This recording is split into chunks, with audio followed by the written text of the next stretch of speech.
అతడు మనిషి. ఈ కథను రచించిన వారు అద్దేపల్లి ప్రభుగారు.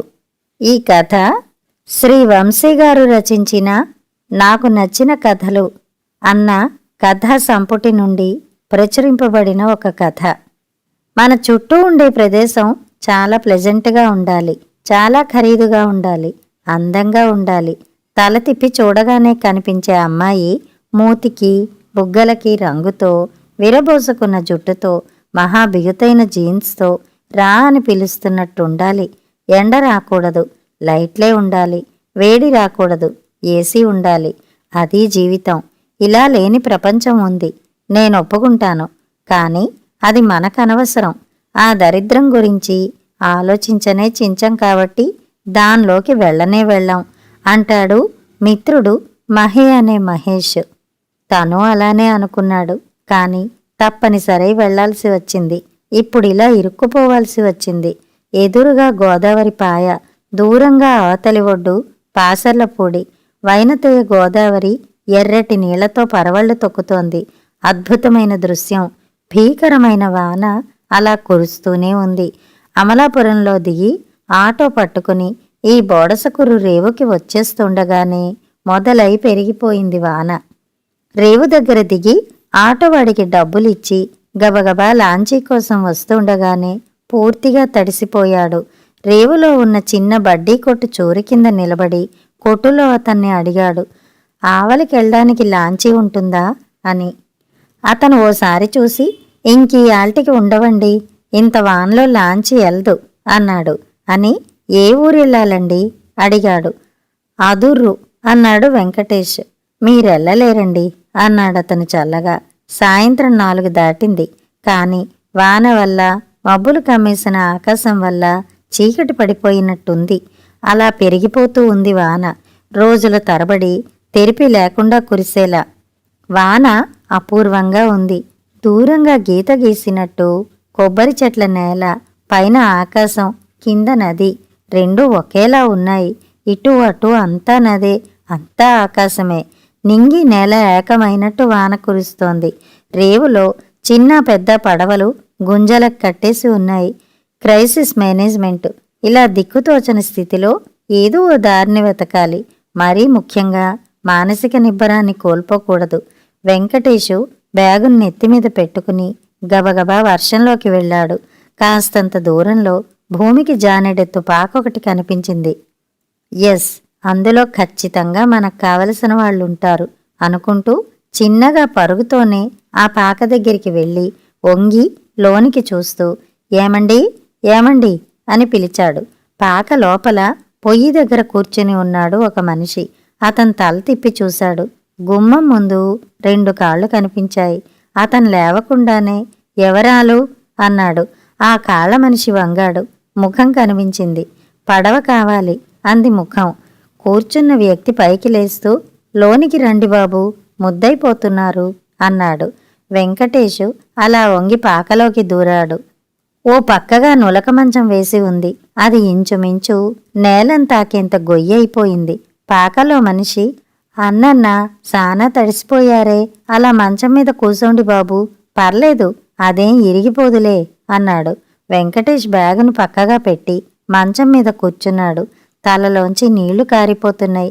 కాళ్లమేంచి బూట్లమేంచి నీళ్లు కారి నేల మీద చిన్నగా మడుగు కడుతున్నాయి. వెంకటేషు అవతలి ఒడ్డుకు వెళ్ళాలి, బోట్లో నన్ను తీసుకెళ్ళాలి అన్నాడు. వర్షంలో తడుస్తున్నప్పుడు అనిపించలేదు. వెన్నులోంచి ఎముకల్లోంచి వణుకు బయలుదేరింది. దవడలు కటకట కొట్టుకుంటున్నాయి. ఇంత వణుక? పాకలో మనిషి వెంకటేష్ని చూసి చచ్చచ్చా అంటూ, సానా తడిసి ముద్దైపోయారు బాబూ, ముందు ఈ తువ్వాలతోటి తల తుడుచుకోండి అన్నాడు ఒక పొడిగా ఉన్న తువ్వాల్లాంటి గుడ్డ ఇస్తూ. లేదు, నా బ్యాగ్లో టవల్ ఉంది అంటూ బ్యాగ్ని తీశాడు. పైన కొద్దిగా తడిసినా లోపల పొడిగానే ఉన్నాయి. ఒక టవల్ని బయటికి లాగాడు. తల తుడుచుకోవడం మొదలుపెట్టాడు. ఈలోగా మనిషి పొయ్యిలోని పుల్లల్ని మండించి పొయ్యి మీద నల్లటి సత్తుగిన్నె ఒకటి పెట్టి అందులో నీళ్లు పోశాడు. వెంకటేషు తల తుడుచుకుని ఆ టవల్తోనే పాంటు చొక్కాల మీదే ఒళ్ళు కూడా తుడిచేసుకున్నాడు. నీళ్లు ఓడ్డం తగ్గింది గాని వణుకు తగ్గడం లేదు. కాసిన్ని నిప్పులు ఒక పగిలిపోయిన కుండ పెంకులో పెట్టి దాన్ని మంచం కింద పెట్టాడా మనిషి. కూసో బాబూ, ఎచ్చగుంటది అని పొయ్యి మీద మరిగిన టీని 2 గ్లాసుల్లో పోశాడు. చల్లని ఆ వాతావరణంలో టీ వాసనకి ప్రాణం లేచొచ్చినట్టయింది. మంచం మీద కూర్చుని అడుగు నుంచి వెచ్చదనం శరీరాన్ని వేడెక్కిస్తుండగా టీని 2 గుక్కల్లో తాగాడు. బెల్లం వేసిన డికాషను చిరు చేదుతో చిత్రమైన రుచి. మెల్లిగా వణుకు తగ్గింది. ఆ మనిషి ఒక బీడీని తీసి పొయ్యిలోని పుల్లతో ముట్టించి గప్పుమని పొగ వదిలాడు. గ్లాస్ కింద పెడుతూ మళ్ళీ అన్నాడు వెంకటేష్, నేను అర్జెంటుగా అదుర్రు వెళ్ళాలి. చాలా అర్జెంటు. లాంచీ పోదట. మీ బోటులో నన్ను అటువైపు తీసుకెళ్లగలరా?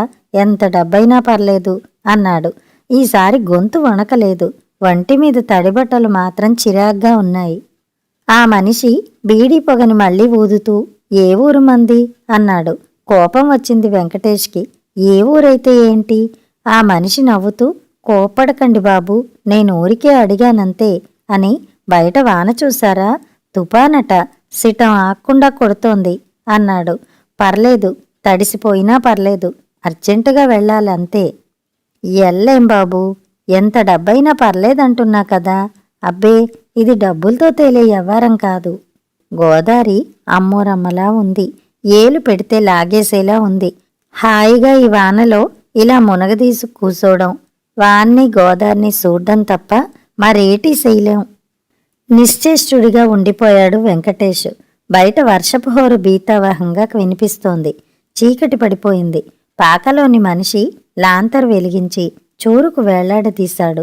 గుమ్మం దగ్గరికి వెళ్ళి సోముడు, సోముడు అని అరిచాడు. మళ్ళీ లోనికి వచ్చి గుమ్మం మీద కూర్చుని, కాస్తంత వాన తగ్గితే అమలాపురం వెళ్ళిపోండి బాబూ, అక్కడ్నుంచి రాజోలు బస్సులుంటాయి.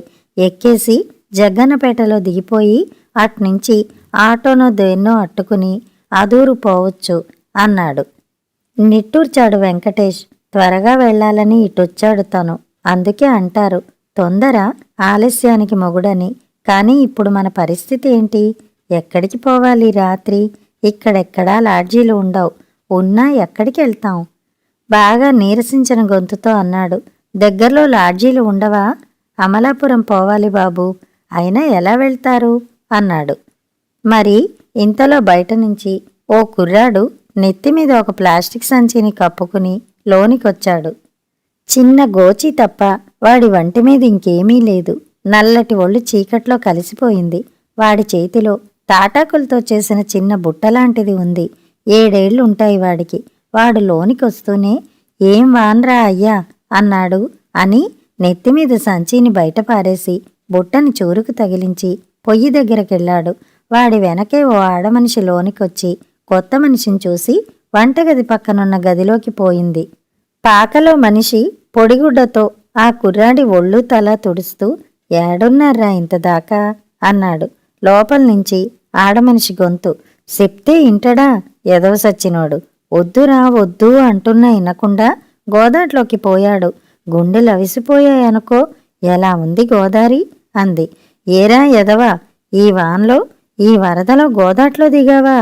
ఆ కుర్రాడు లేచి ఓ కాలు కొంచెం వంకరగా పెట్టి తలని ఓ పక్కకి కొంచెం వాల్చి లేని కాలాన్ని ఉన్నట్టు అభినయిస్తూ, మనం చిరంజీవోళ్ళం, మన్ని గోదారేటి చేద్ది అన్నాడు. వాడి నాన్న నవ్వాడు. ఎదవకి చిరంజీవి పిచ్చండి అన్నాడు. లోపల్నుంచి పొడిచీర కట్టుకుని ఆడమనిషి బయటికొచ్చి వంటగదిలోకి వెళ్ళింది. దానికి తలుపంటూ ఏమీ లేదు. గుమ్మం మాత్రం ఉంది. లోపల ఆమె పొయ్యిలో నిప్పును రాజేసి పుల్లలు మంటపెట్టి వంట మొదలుపెట్టింది.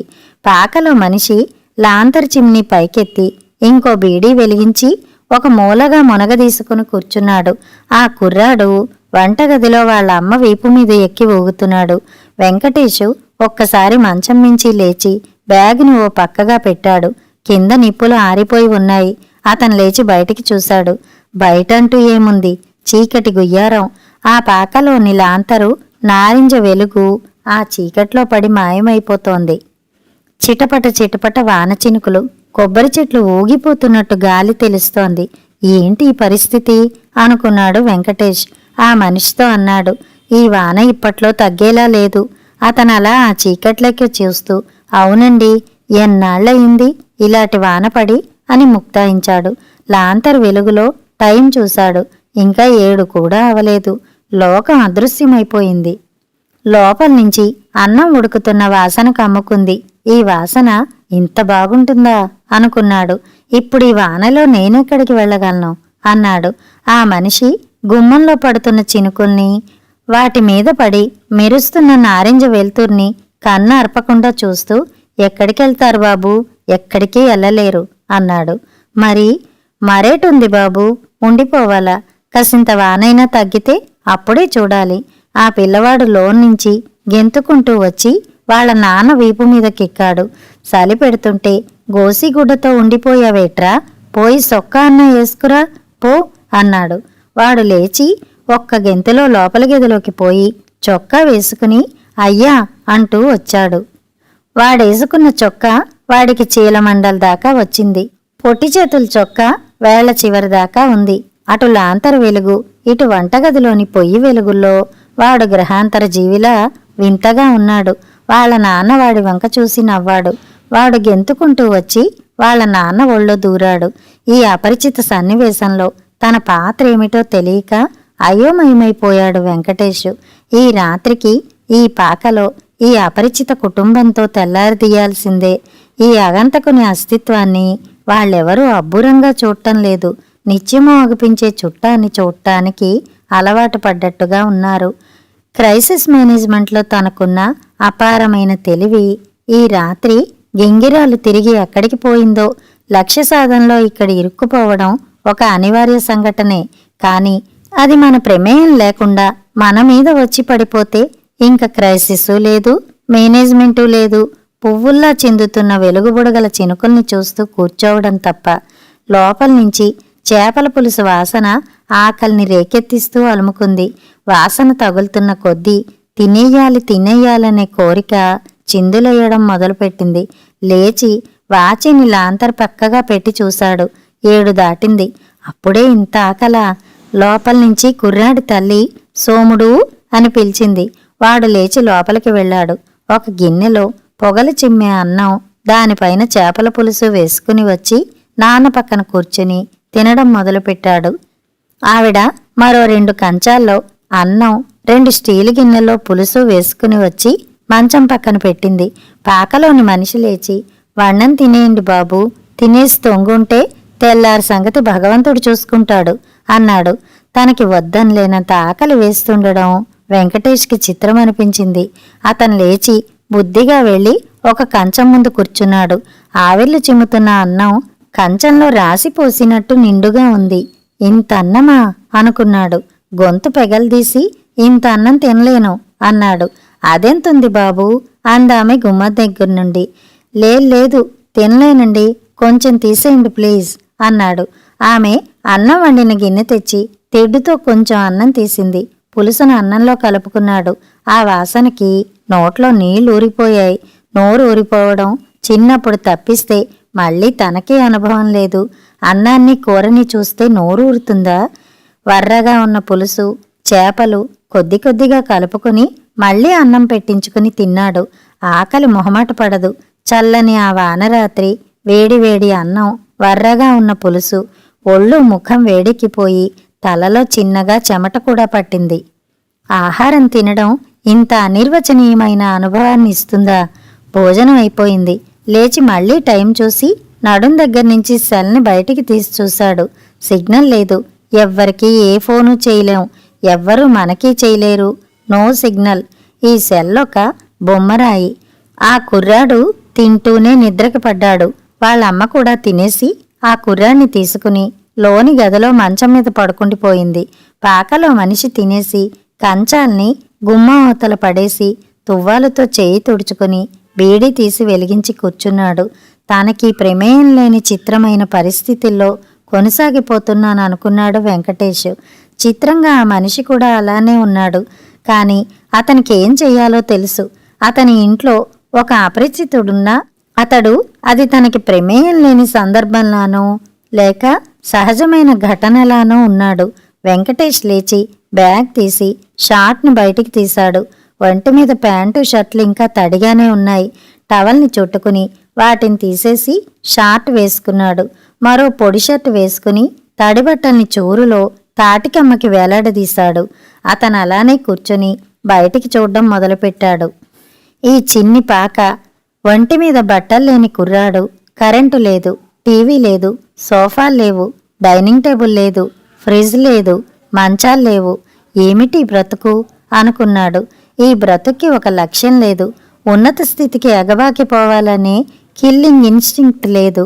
ఎలా బతుకుతున్నారు ఈ బతుకుని? ఎందుకు బతుకుతున్నారు? ఒక జంతువులాగా బతికున్నాం కనుక తినడం, తింటున్నాం కనుక బతకడం. ఇంతేనా? ఒక ఐన్స్టీన్ తెలీదు, న్యూటన్ తెలీదు, జార్జ్ బుష్ తెలీదు, బిల్ గేట్స్, కనీసం సత్యం కంప్యూటర్స్ తెలీదు. ఈ అజ్ఞానం వల్ల దరిద్రం. ఎందుకీ బతుకు? తన ఆలోచనలకి తనకే నవ్వొచ్చింది వెంకటేష్కి. బయట వర్షపు చప్పుడు అలానే వినిపిస్తోంది. దాంతోపాటు ఒకలాంటి హోరు, నది ప్రవహిస్తున్న ధ్వని, ఉండి ఉండి నేలని పేల్చేస్తాయా అన్నట్టు మెరుపులు. పాకలోని మనిషి లేచి లోనికెళ్ళి ఒక చిరిగిపోయిన చాప, ఏ శతాబ్దం నాటిదో, ఒక బొంత తెచ్చాడు. ఆ బొంత చాలా వరకు పీలికలైపోయి ఉంది. అతను వాటిని మంచం పక్కగా పడేసి, పడుకోండి బాబూ, తెల్లారెలా ఉంటదో చూద్దాం అని అంతవరకు కూర్చున్న చోటనే ఒక గోనిపట్టాన్ని పరుచుకుని పడుకుండిపోయాడు. లాంతరు బాగా తగ్గి నిశ్చలంగా వెలుగుతోంది. నిజానికి వెలుగులో ఏమీ కనపడకపోయినా అది స్నేహితుడి స్పర్శలా ఆప్తంగా ఉంది. వెంకటేషు చాపని పరిచాడు, కాని బొంతని మంచంపైన వదిలేశాడు. ఇందాక తను నిలబడ్డ చోట, కూర్చున్న చోట నేలంతా చెమ్మగా ఉంది. కాస్త యువతలికి చాపని లాగి తన బ్యాగ్లోంచి ఒక దుప్పటిని తీసి పరిచాడు. ఇంకో పలచటి దుప్పటిని తీసి బ్యాగుని తలగళ్ళా అమర్చుకుని వాలాడు. బయట అంధకారంలోకి ఊహ కూడా పోవడం లేదు. కాని మెరుపు మెరిసినప్పుడల్లా కాస్త బంగారం కలిసిన వెండిలా ఒక అనంత నీటి ప్రవాహం తటిల్లున మెరిసి మాయమైపోతోంది. సెల్ తీసి టైం చూశాడు. 8. తన కల్లో కూడా ఈ టైంకి పడుకోలేదు. కళ్ళు తెరవగానే కోసిన ముక్కలాగా వెలుగు కనిపించింది. అది గుమ్మం. వాన అలానే ఉంది, చప్పుడు అలానే ఉంది, గాలి అలానే ఉంది, కొద్దిగా వెలుగు. ఈ రాత్రివేళ వెలుగొచ్చిందేంటి అనుకున్నాడు. లేచి కూర్చున్నాడు. రాత్రి కాదు, తెల్లారింది. వాళ్ళ నాన్న కూర్చున్న చోట్లో పిట్టలా కూర్చుని బయటికి చూస్తున్నాడా కుర్రాడు. ఆ కాస్త వెలుగు తప్ప ఏ మార్పు లేదు. ఆ కుర్రాడిని చూస్తూ, మీ అమ్మ నాన్న ఎటు వెళ్లారు అడిగాడు. ఆ కుర్రాడు అతని వంక చూసి 2 వేళ్లు చూపించాడు. మెల్లిగా లేచాడు వెంకటేష్. గుమ్మం దగ్గరగా వెళ్లి బయటికి చూశాడు. గోదావరి ఇంచుమించు గట్టును తాకుతోంది. అక్కడి నుంచి అలా చూస్తే ఆవలి ఒడ్డు అంటూ ఏం కనబడ్డం లేదు. నది అలా పరుచుకుని లేచి ఆకాశంలోకి పోయింది. గుమ్మంలోంచి కాలు బయటపెట్టి చూరు కిందగా నిలబడ్డాడు. జల్లు మీద పడింది. గుండె జల్లుమంది. ఏంటిది?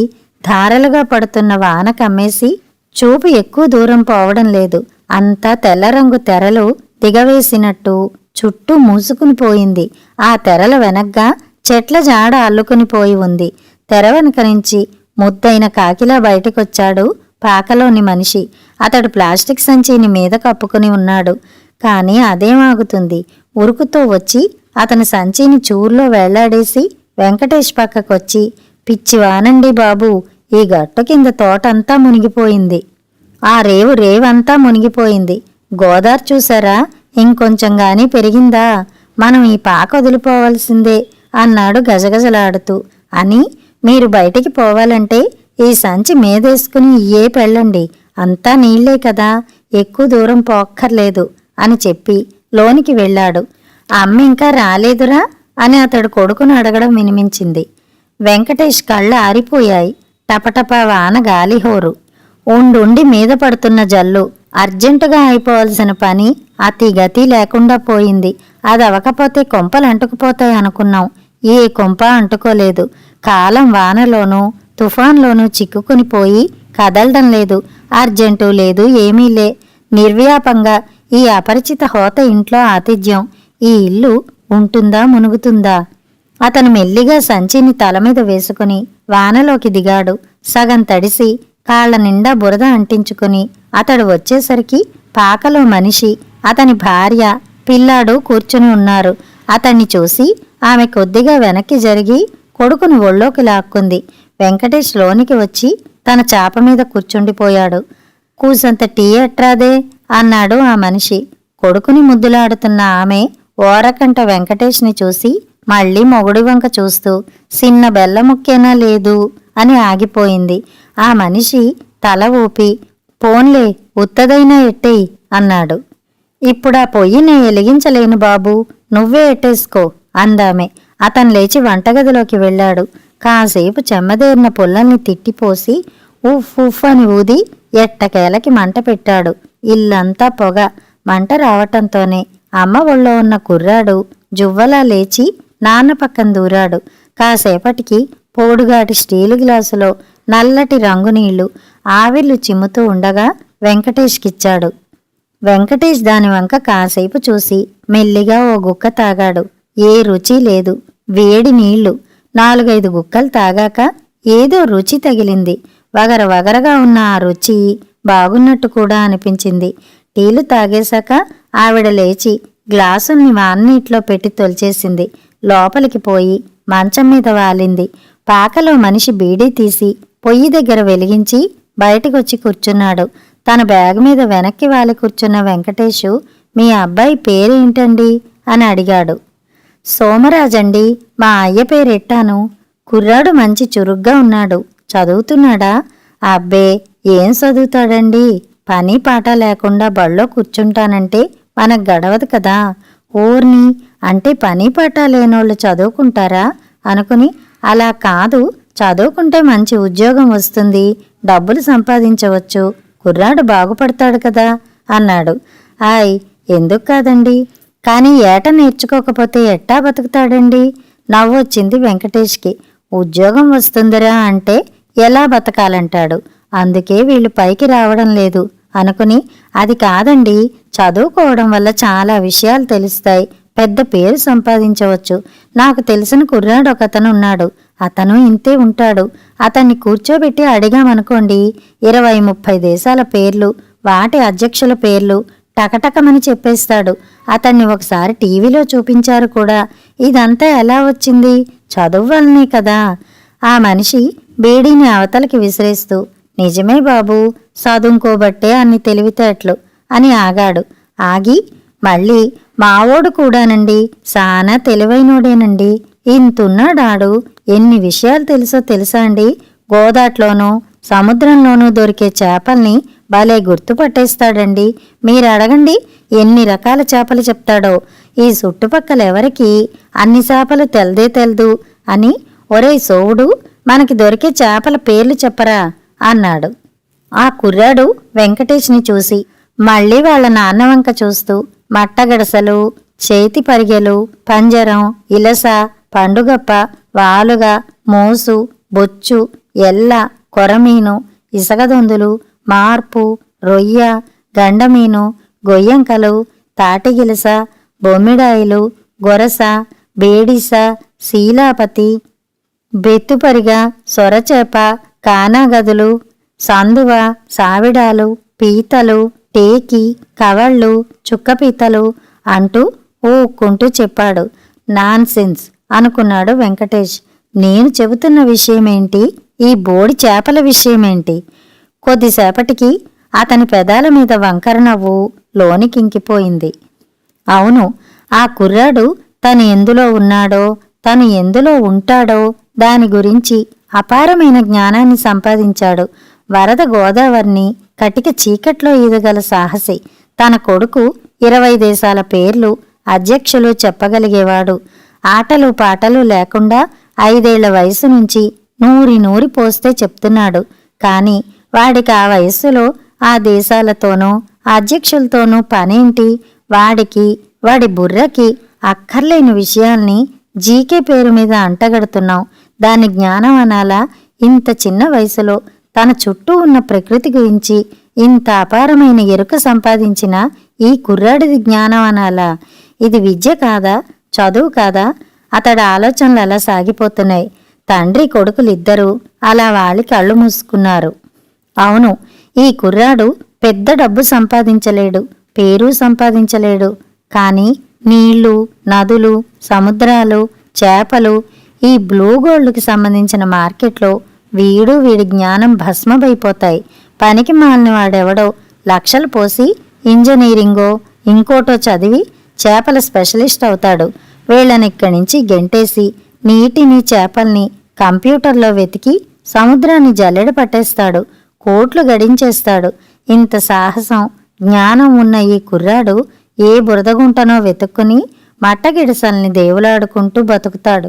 ఏంటో ఈ చిత్రం కునుకు పట్టేసింది. మళ్ళీ కళ్ళు తెరిచేసరికి చారుపోపు వాసన కమ్ముకుని ఉంది. బయట అంతగా చప్పుళ్లేదు. అతడు గమ్మున లేచి గుమ్మంలోంచి చూశాడు. వాన తగ్గిపోయింది. చిన్న చిన్న చినుకులు పడుతున్నాయి. అయినా పర్వాలేదు, పోవచ్చు. అతను చిన్న పిల్లాళ్లా వెనక్కి తిరిగి ఇంట్లో వాళ్ళని చూస్తూ వాన తగ్గిపోయింది అన్నాడు. అని మళ్ళీ నాన్సెన్స్, ఏంటి వింత ప్రవర్తన అనుకుని నేను బయలుదేరవచ్చు అన్నాడు. పాకలో మనిషి తల ఊపుతూ, అవును బాబు, బేగెళ్ళిపోతే అమలాపురం పోవచ్చు అని వణ్ణం పెట్టయ్యే అన్నాడు భార్యతో. అబ్బే ఎందుకండి, ఎలాగో అమలాపురం పోతాను కదా అన్నాడు గాని ఆకలి దంచేస్తోంది. అతను గబగబా రాత్రి తీసిన దుప్పట్లు, తడిగా ఉన్న బట్టలు బ్యాగ్లో కుక్కేసి ఆ షార్టు చొక్కాలతోనే తయారైపోయాడు. చారుపోసిన అన్నం గిన్నె తెచ్చి ఆమె మంచం దగ్గర పెట్టింది. వెంకటేష్ గబగబా తినేశాడు. సాక్స్ లేకుండానే బూట్లు తొడిగేసుకుని బ్యాగుని భుజాన తగిలించుకున్నాడు. లేచి ఒక్కసారి ఆ ఇంటిని చూశాడు. గుమ్మం దగ్గర ఆమె కొంగు పట్టుకుని కుర్రాడు నిలబడి ఉన్నారు. పాకలో మనిషి తనతో రావడానికి సిద్ధంగా ఉన్నాడు. వెంకటేషు అసంకల్పితంగా ఆమెకి నమస్కారం పెడుతూ, సొంత అక్క కన్నా బాగా చూశారు నన్ను, మీకు నా థ్యాంక్స్ అన్నాడు. ఆమె నల్లటి మొహం ఎర్రపడిపోగా తల పక్కకి తిప్పుకుని బిడ్డను దగ్గరగా లాక్కుంది. వస్తానండి అంటూ బయటికి వచ్చాడు. అబ్బే అటెళ్ళలేమండి, ఆ రేవంతా మునిగిపోయింది చూశారా అన్నాడు పాకలోని మనిషి. అటు చూశాడు. నిన్న తను నడిచొచ్చిన గట్టు కొంత దూరం కనిపిస్తోంది. ఆ పైన అంతా ఎర్రటి నీళ్లు. పక్కని గోదావరి చూస్తే గుండె జల్లుమంది. సుడులు తిరుగుతూ ఒక ఇంద్రజాల శక్తిలా వెళుతోంది. ఒక్క నిమిషం అలా చూస్తే మనకి అందులోకి పోవాలనే వాంఛ కలుగుతుంది. కానీ ఇంత అందమైనది, ఆత్మని మనసుని కడిగేసిన అద్భుత దృశ్యాన్ని తాను జీవితంలో చూడలేదు అనుకున్నాడు. పాకలో మనిషి గట్టు దిగి మోకాల్లోతి నీటిలో నడుస్తున్నాడు. వెనకే జాగ్రత్తగా అడుగులేస్తున్నాడు వెంకటేష్. చినుకుల వడి తగ్గింది. కానీ అలా జల్లులా పడుతూనే ఉంది. ఒక అరగంట పైనే నడిచాక అకస్మాత్తుగా సన్నటి రోడ్డు తగిలింది. అక్కడ ఆగి అన్నాడు పాకలో మనిషి, ఇదే బాబు మీ దారి, ఇదిగో ఇలాగెళ్ళిపోయారనుకోండి ఆ కనపడేదే సెంటరు అని చేతిని కళ్ళకడ్డం పెట్టుకుని చూసి, ఒక ఆటోవాడున్నట్టున్నాడు, రండి వస్తాడేమో అని నడిచాడు. ఆటో ఉంది, ఎవరూ లేరు. పాకలో మనిషి రోడ్డు పక్కగా ఉన్న ఇళ్లలోంచి లోనికెళ్ళి మళ్ళీ తిరిగొచ్చాడు. ఆటో నట్టం లేదంట అంటూ. వెంకటేశు తడుస్తూ నిలబడ్డాడు. ఆ మనిషి అన్నాడు, ఇంక చేసేదేముంది బాబు, ఈ రోడ్డు మించి కాస్తంత దూరంలో పేరూరు అగ్రహారం వస్తుంది. ఇంకక్కడి నుంచి ఏదో ఒకటి దొరుకుతుంది. అమలాపురం పోవచ్చు. రోడ్లవి బాగుంటే ఆదూరు కూడా పోవచ్చు. ఎలా వెళ్ళాలి? పాకలో మనిషి ఆటోలోకి వంగి బీడీ వెలిగించి నవ్వుతూ నడిచి అన్నాడు. అవును, నడిచిపోవచ్చు కదా, 2 కాళ్ళున్న సంగతి, వాటితో నడవ్వచ్చన్న సంగతి కూడా బుర్రకి తట్టలేదు. వెంకటేష్ కూడా నవ్వుకుంటూ అవును కదా అన్నాడు. మరైతే నేను వెళ్తాను బాబు, గోదావరి గాని పొంగిందంటే పాక లేచిపోద్ది అన్నాడతను. వెంకటేషు అవును అంటూ ఆటో ముందు సీట్లో బ్యాగును పెట్టి దాని ముందు పాకెట్లోంచి పర్సు తీసి 200 తీశాడు. ఉంచండి అంటూ అతనికి ఇవ్వబోయాడు. అతను బీడీ విసిరేసి వద్దు బాబు, తప్పు అన్నాడు. పర్వాలేదు, రాత్రి ఉన్న పరిస్థితిలో మీరు లేకపోతే నా పరిస్థితి ఏంటో తలుచుకుంటేనే భయమేస్తోంది. నేనెవరో తెలియకపోయినా సొంత చుట్టంలా ఆదరించారు, అందుకని అతను నవ్వి అన్నాడు. మనిషి సుఖంగా ఉన్నప్పుడు వ్యాపారం చెయ్యొచ్చు బాబు, కష్టంలో ఉన్నప్పుడు వ్యాపారం చేయకూడదు. రాత్రి మీరు కష్టంలో వచ్చారు, మీరు మడిసి నేను మడిసిని. వానకి ముద్దైన పిట్ట చెట్టు మీద వాలబోతే చెట్టొద్దంటదా, ఇదే అంతే అని ఆగాడు. వెంకటేషు మెల్లిగా డబ్బుల్ని పెట్టేసుకుని బ్యాగును భుజం మీద పెట్టుకున్నాడు. ఆ మనిషి అంటున్నాడు, రాత్రి ఉన్న పరిస్థితి అన్నారు కదా బాబు, అలాంటి పరిస్థితి. మడిసికి మడిసి సాయపడకపోతే ఇంకా అన్ని మడిసెలా అంటాం? ఇలాగే నాలాటి మడిసి నీ ఇంటి ముంగిట నిలిస్తే లోనికి రమ్మంటావా, బయట గెంటేస్తావా అని ఆగి, సరే వస్తాను బాబు, జాగ్రత్తగెళ్ళి రండి అంటూ వెనక్కి తిరిగాడు. వెంకటేషు అతను వెళుతున్న వైపే చూస్తుండిపోయాడు. లోనికి రమ్మంటావా, బయటకు గెంటేస్తావా? ఈ ప్రశ్నకి సమాధానం మనసులోనైనా అనుకోవడానికి అతడికి భయమేసింది. కథ సమాప్తం.